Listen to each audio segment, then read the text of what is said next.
Good afternoon. On this video, I want to continue on with my review of James White's work, the King James Bible Controversy, King James Only Controversy. This is the first edition I'm dealing with yet. I'll check later to see if there's anything changed in the second edition. But here he makes a very interesting comment. I'll deal with the Texas Receptors here. And here's a chart showing that the variations within various Texas Receptors editions.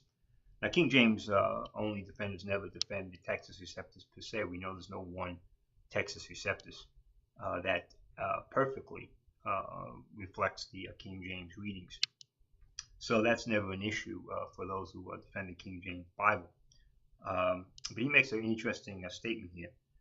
As can be seen from this chart, the Greek reading of the King James Version New Testament word for word did not exist prior to 1611.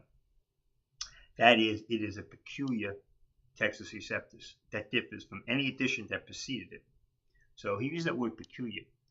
Now that word peculiar shows up 7 times in the King James Bible, and peculiar, the Jews as a nation were called peculiar. Peculiar means a special, singular. That was given to them a special position in God, and in order to show they were a peculiar people, God gave them peculiar laws. We're called peculiar, the Christian, in Titus and 1 Peter. So we're a peculiar people, and a peculiar people need a peculiar Bible, and that's what makes the King James Bible is unique. It is peculiar to every other Bible. It can't be reduplicated. It can't be reduplicated by any existing text out there. It is its own text, and that's why the world and the scholars hate it. When the King James Bible was being translated, one translator had every extant Greek work in his own private library. So the King James translators wanted to check a particular Greek word. They didn't have to run to a lexicon with very limited, which just has very limited examples of how a word is used. They went to the actual source. They had the source right at their fingertips, and they could go in that person's individual library and check out these various readings in the Greek and know the entire context of that writing. When the King James Bible was completed, that library was broken up. It was sold off. Never be brought back together again.